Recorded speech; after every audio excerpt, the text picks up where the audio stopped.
자, 하나님 말씀 마가복음 14장 10절 11절 두 절의 말씀을 보겠습니다. 열둘 중에 하나인 가룟 유다가 예수를 넘겨주려고 대제사장들에게 가매 그들이 듣고 기뻐하여 돈을 주기로 약속하니 유다가 예수를 어떻게 넘겨줄까 하고 그 기회를 찾더라.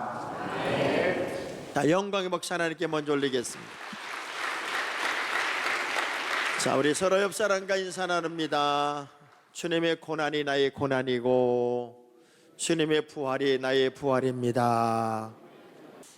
우리는 이제 예수님의 고난의 한 주간의 행적을 따라서 말씀을 여행하고 있습니다. 종료주일을 시작해서 예루살렘에 입성한 우리 예수님이 십자가를 지시기까지의 그 한 주간을 우리는 고난주간이라고 그러고, 그 고난주간에 깊이 있는 묵상을 우리가 나눌 수 있다면 우리의 영적 성장도 좀 더 많이 일어나지 않을까 하는 생각을 하면서, 오늘은 지난 시간에 이어서 수요일, 예수님은 수요일 무엇을 하셨을까를 생각하면서 은혜 받는 시간입니다. 우리는 수요일을, 예수님이 한 주간의 행적 속의 수요일을 이렇게 표현합니다. 은퇴의 날이다, 또는 제의 수요일이다, 이렇게 말하기도 합니다. 왜냐하면 가장 깊은 침묵의 시간, 그리고 묵상의 시간, 그리고 자신의 모든 삶을 돌아보는 시간, 어찌 보면 많은 일을 하지 않았지만 그 침묵 속에 우리 주님의 그 많은 생각들이 얼마나 많이 있었을까. 사람은요, 좀 더 깊이 있는 시간을 갖고 싶을 때, 좀 더 의미 있는 시간을 갖고 싶을 때 혼자만의 시간을 갖는 거 있죠. 우리 주님이 아무것도 안 하시고 침묵의 시간, 그리고 자신만의 고뇌의 시간을 지내는 요 수요일에도 사내들인 공회에서는 예수님을 죽일 음모를 완성시켰고, 그리고 그렇게 사랑했고 그렇게 신뢰했던 제자 중 하나가 예수님을 팔 음모를 꾸미고 있더란 말이에요. 가장 힘들 때가 언제인 줄 알아요? 사랑하는 사람으로부터 배신당할 때죠.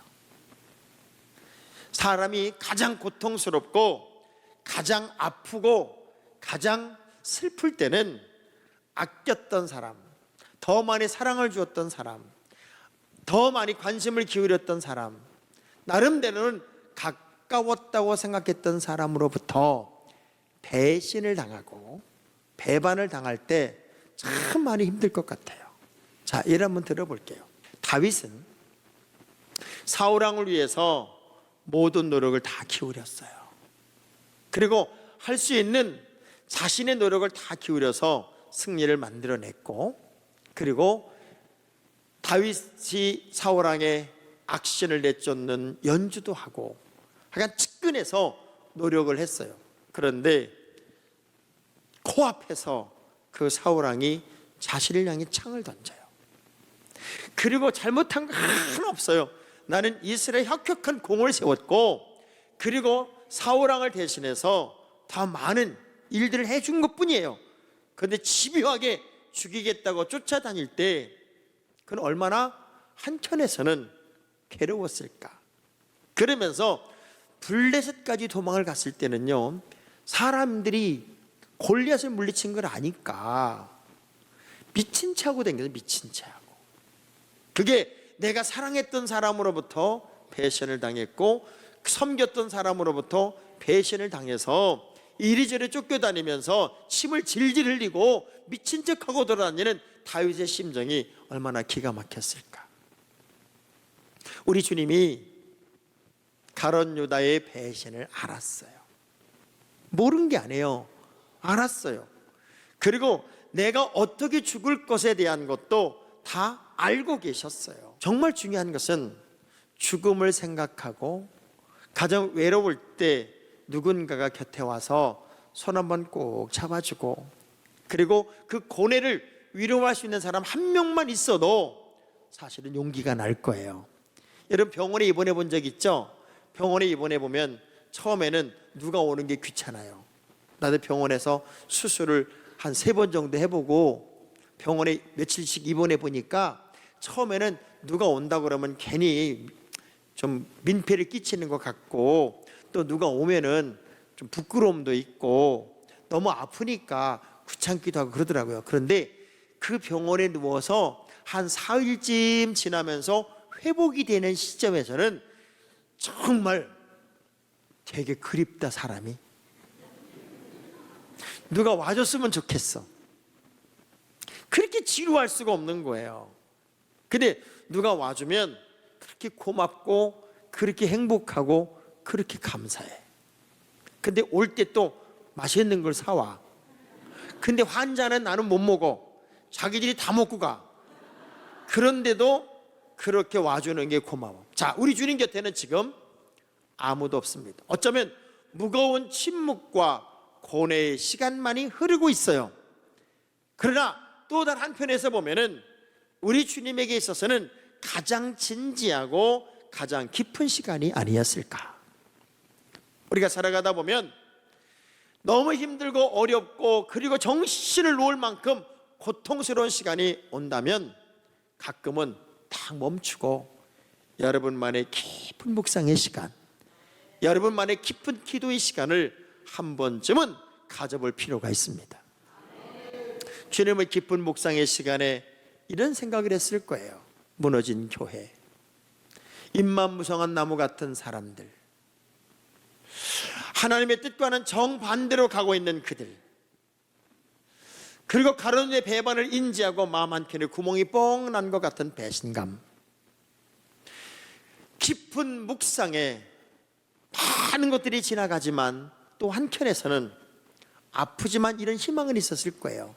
내가 죽으면, 내가 십자가를 지면 모두가 구원받을 수 있는데, 그런 희망의 이야기가 또 마음속에는 있지 않았을까. 그래서 이것이 내 뜻이 아니라 아버지의 뜻이라면 아버지의 뜻대로 되길 원합니다, 이렇게 고백했던 우리 주님의 마음이 어쩌면 그 침묵의 시간 속에서 주마등처럼 스쳐 지나가면서 많은 것들을 떠올리고 있지는 않았을까. 3년 동안 제자들과 예수님은 동고동락을 해요. 그런데 십자가와 고난의 이야기를 처음부터 하지는 않았어요. 왜? 그들이 이것을 이해할 수 없어요. 성숙하기 전까지는, 성장하기 전까지는 십자가의 이야기, 고난의 이야기를 절대로 하지 않았어요. 그러고 나서 마가복음 8장 31절에 우리 예수님이 십자가의 이야기, 고난의 이야기, 그리고 주님의 어떤 구원의 은총의 이야기를 이야기할 때는 이렇게 말씀해요. 인자가 많은 고난을 받고 장로들과 대제사장들과 서기관들에게 버림받아 죽임을 당하고 사흘 만에 살아나야 할 것을 비로소 그들에게 가르치시되, 이렇게 말씀해요. 이 비로소란 말이 참 의미 있는 얘기예요. 어느 시점이 되어서야 마침내 그 이야기, 아주 중요한 이야기를 예수님은 제자들에게 하더라는 거예요. 그러니 우리의 신앙생활도 마찬가지 같아요. 아무 때나 십자가 이야기를 이해할 수 없어요. 아무 때나 주님의 고난의 이야기를 이해할 수 없어요. 여러분이 구원의 은총을 경험한다는 것은 어쩌면 타이밍의 문제일 수도 있어요. 똑같은 말씀을 들었는데 어떤 사람에게는 그냥 돌짝밭에, 길가에, 가시던 물에 떨어지는 말씀이에요. 근데 어떤 사람들에게는 이 말씀이 옥토에 떨어지는 말씀이 돼요. 그래서 역사가 되고 기적이 되고 능력이 돼요. 자, 예수님의 제자들은 당연히 십자가 이야기를 들었고, 그리고 주님의 고난의 이야기를 들었으면 당연히 그분의 모든 행적에 대해서 대비하고 있어야만 돼요. 그리고 그 행적을 사실은 따라가만 했어요. 그리고 십자가를 생각해야만 했지요. 철이 없어요. 철딱서니가 없어요. 어떻게 저렇게 철이 없을까요? 그렇게 긴 시간 말씀으로 가르쳤고 주님이 몸으로 모든 걸 보였음에도 불구하고 어떻게 저렇게 철이 없을까? 그런 모든 것들을 보면서 우리 주님의 아픔이 있어요. 아픔. 가끔 저도 그런 게 있어요. 나름대로는 최선을 다해서 가르쳤고 저와 수십 년 동고동락을 했고, 그리고 제 마음을 조금은 좀 이해할 거라고 생각을 했던 그 사람들이 엉뚱한 소리를 하면 그게 실망이 되더라고. 그 긴 시간을 함께 했는데, 그 긴 시간을 함께 보아왔고, 그리고 느꼈고 살았던 그 시간들을 다 알고 있는데 엉뚱한 소리를 한다? 그럼 참 마음이 아파. 우리 주님이 제자들을 보면서 그런 마음이 아니었을까. 그래서 고린도전서 1장 18절의 말씀은요, 십자가가 모든 사람에게 동일한 게 아니더라고요. 그 십자가의 사건이 어떤 사람들에게, 자 볼게요. 십자가의 도가 멸망하는 자들에게는 미련한 것이고, 구원을 받는 우리 여러분과 저 같은 사람에게는 하나님의 능력이 돼요. 자, 그 십자가의 이야기 속에 예수님은 들어가는 거예요. 그런데 그것을 어느 누구도 실제적으로 이해하지 못하고 있고 무너져 버린 모든 상황들을 보면서 침묵하고 있는 주님의 마음 속에는 얼마나 많은 생각들이 있을까. 저는 제 아내랑 가끔가다 다투기도 해요. 저는 신이 아니기 때문에 저도 가끔가다 다퉈요. 근데 저는 제 아내를 이길 수가 없어요. 그럴 때는 제가 가만히 있어요. 말하고 싶어도 참고, 그리고 따지고 싶어도 참고, 그리고 논리적으로 제가 조직적으로 제가 얼마나 말을 잘하겠어요. 그런데 그것은 이기는 게 아니더라고. 가만히 있으면 불안해지기 시작하는 건 제 아내예요. 그때부터 안절부절해서 나한테 문자도 보내고 화해 제스처를 취해요. 왜? 가만히 있는 게 더 무서워. 이런 비유를 제가 들어서 맞는지 모르겠지만 훈련된 개도요 보면은 짖는 건 안 무서워. 가만히 있는 개가 무서워. 아주 무서워 아주. 주님의 침묵의 시간은 인류 역사 구원의 역사를 만드시는 가장 깊이 있는 고민의, 고독의, 그리고 깊이 있는 사랑의 의미를 전달하는 시간이 아니었을까. 전 오늘 그 예수님의 고뇌의 시간 속에서 가룟 유다의 배반이 일어나고 있고, 사람들은 예수님을 죽이기 위해 회의를 열어서 결정하는 그런 과정들을 다 지나지만 이 수요일에 이 말씀 하나 생각하면서 은혜를 받으려고 해요. 예수님이 십자가를 지시기 위해 고난의 한 주간으로 들어오기 전에 한 여인과의 만남이 있었어요. 예루살렘 입성 전 베다니 나병 환자 시몬의 집에서 한 여인과의 만남의 이야기 속에서 우리 예수님이 이렇게 말씀하는 장면이 있어요. 이 여인의 이야기는 복음이 증거되는 그곳에서 영원히 기억이 될 것이고 영원히 기념이 될 것이다. 자, 이 스토리가 어쩌면 오늘 우리 이 시대를 살아가는 믿음의 사람들에게 기대하는 주님의 기대가 아닐까 하는 생각이 들어서 수요일의 사건이 아닌 그 이전의 사건을 오늘의 말씀으로 조명해서 제가 말씀을 좀 나누려고 합니다. 한 여인이 예수님에게 와서 예수님 머리에 향유 옥합 그것을 붓습니다.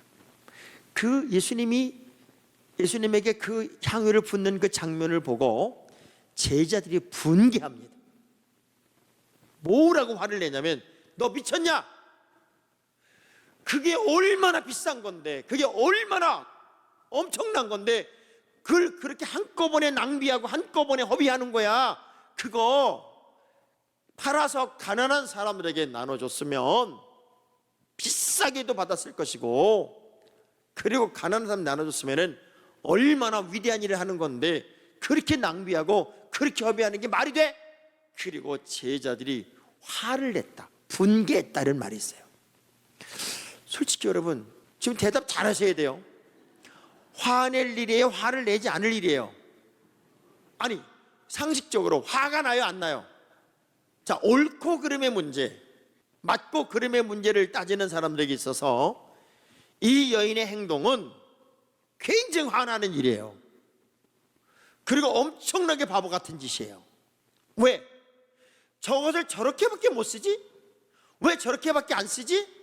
저걸 훨씬 더 잘 쓸 수 있는데, 의미 있게 쓸 수 있는데, 그렇게 말하는 거 틀린 거 아니에요. 맞는 말이에요. 자, 문제는 그 안에 분노가 있다는 거. 분노. 대부분 잘나고 똑똑하고 아는 거 많고 그리고 정의로운 사람들에게 나타나는 아주 심각한 핸디캡은 분노가 빠르다는 거예요. 전 그래서 늘 이렇게 말합니다. 예수 믿는 사람들은 열받으면 안 되고 불을 받아야 된다고. 마음속에 생각은 할 수 있지. 그렇지만 그것을 당사자인 예수님 앞에 놓고 그것도 제자들이 그렇게 말하는 건 속된 말로 표현하면 싸가지는 없지. 진짜 싸가지 없는 짓이지. 당사자인 주님이 있고 그것을 허비하고 있는 이 여인도 있는데 그것을 대놓고 화를 내면서 옳고 그름의 문제를 따지고 있는 이 제자들의 모습은 사실은 옳은 건 아니에요. 맞는 말이긴 한데 그들의 행동이 결코 온전하진 않다는 거지. 항상요, 어떤 이야기를 하는 사람들을 보면은 부정적인 얘기를 하거나 또 정의롭게 말하는 사람들의 말은 사실 틀리진 않아요. 근데 배려라는 게 없어요. 배려. 섬김이나 사랑이나 배려가 없이 그저 맞는 얘기, 사실 얘기만 하는 거예요. 근데요, 진짜 아름다운 사람들은 사실에다가 사랑을 플러스 해야 돼요. 우리가 어떤 얘기를 하면서 사람 기분 되게 나쁘게 말해놓고 나서 난 틀린 얘기는 안 해. 나는 맞는 얘기만 해.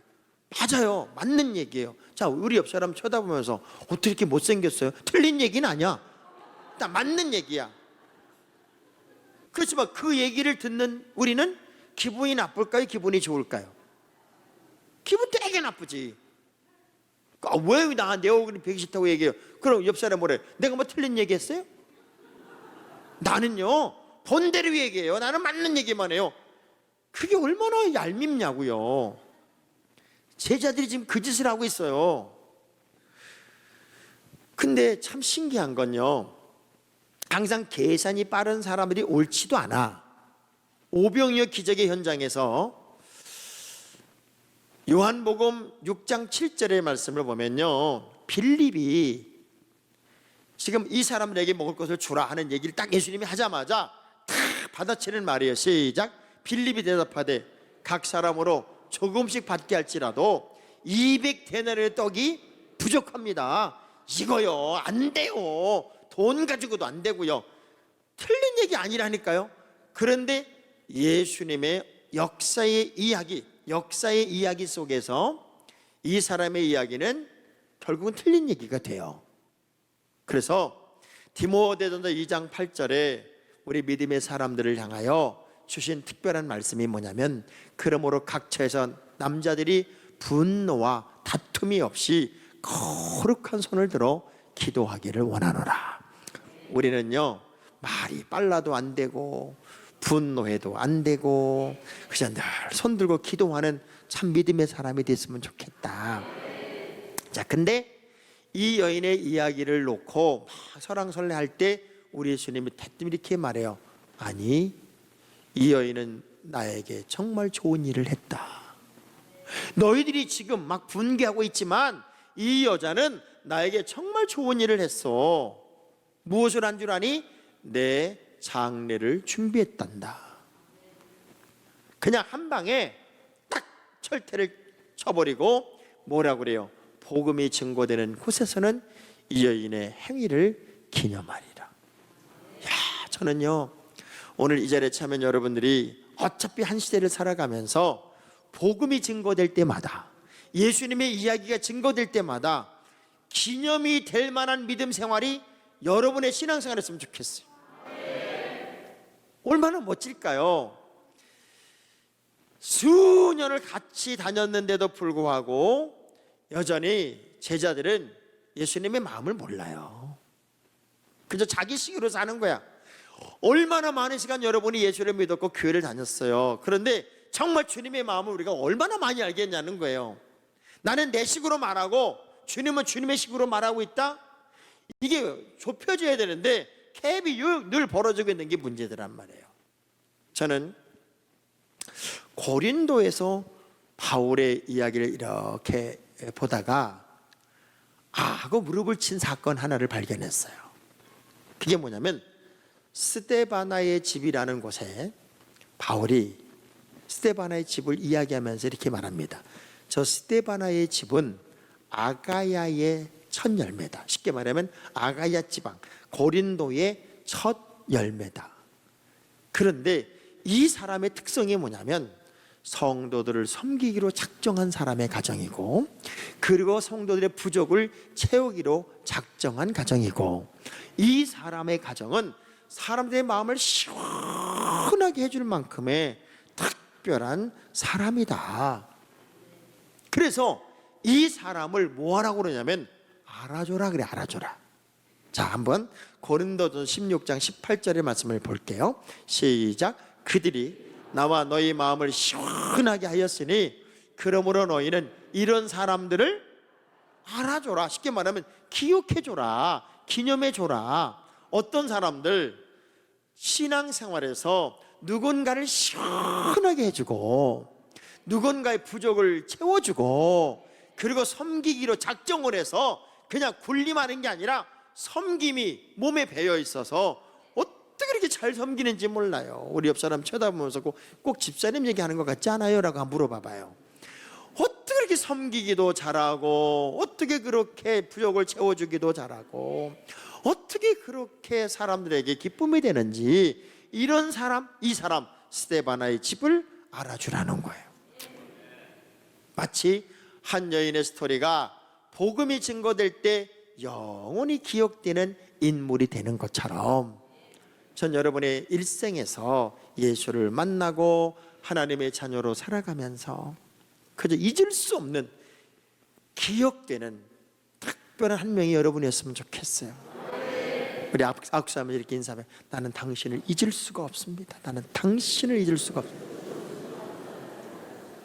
왼수로 잊을 수가 없는 게 아니라 기쁨으로, 감사로 잊을 수 없는 사람이 돼야죠. 자, 이 고뇌의 시간, 기쁨의 시간 속에서도 여전히 문제는 벌어지고 있더라는 거죠. 보이지 않는 곳에서, 아무도 없는 그곳에서 여러분은 과연 누구일까를 생각해 보세요. 우리 그런 말이 있어, 발 없는 말 천리를 간다고. 여러분, 아무도 못 듣는 것 같아도, 아무도 없는 것 같아도 우리 예수님이 십자가의 길을 가는 동안 가룟 유다는 예수를 팔려고 음모를 꾸미고 있고, 사내들인 공에서는 예수를 죽일 음모를 다 완성시키면서 어떻게 저 사람을 소요가 나지 않게 죽이고 처분할까를 이야기하는 그 환경들 속에서도 주님은 여전히 본인의 길을 가세요. 근데 그것을 모르는 게 아니야. 마지막 시대가 되면 양과 염소가 갈라질 거예요. 의인과 악인이 갈라질 거예요.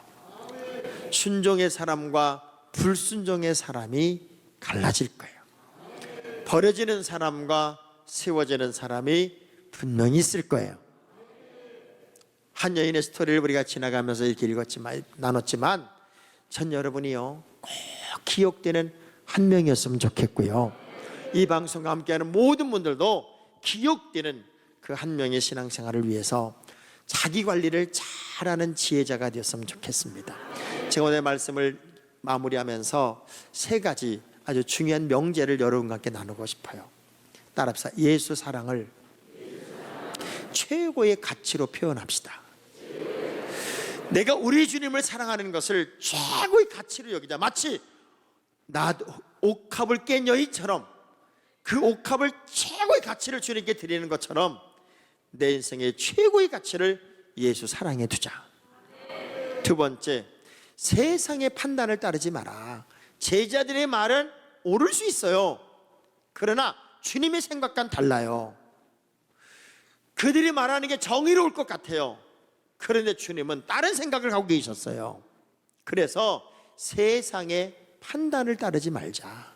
그리고 거기에 영향을 받아서 이리 흔들리고 저리 흔들리는 그런 약한 믿음이 아니라 영적인 소신을 가지고 끝까지 갈 수 있는 주인공이 되어야 되지 않겠느냐. 더 중요한 것은 아무도 볼 수 없는 영적인 깊은 세계를 보는 지혜가 여러분에게 있을 줄로 믿습니다. 주님이 기뻐하는 그 거룩한 발걸음을 걸었던 한 여인, 그래서 이 여인의 이야기가 영원토록 기억될 복음의 이야기 속에서 증거될 이야기의 주인공이 되었다면, 오늘 수요일을 지나는 여러분들에게도 우리 주님이 잊을 수 없는, 영원히 기억할 수 있는 그 거룩한 삶의 내용을 주님께 보이는 가장 가치 있는 것으로 주님께 영광이 되는 그런 드려지는 인생이 여러분이 꼭 되어서 잊혀지는 인생이 아니라 기억되는 인생이 꼭 되기를 주의 이름으로 축복합니다.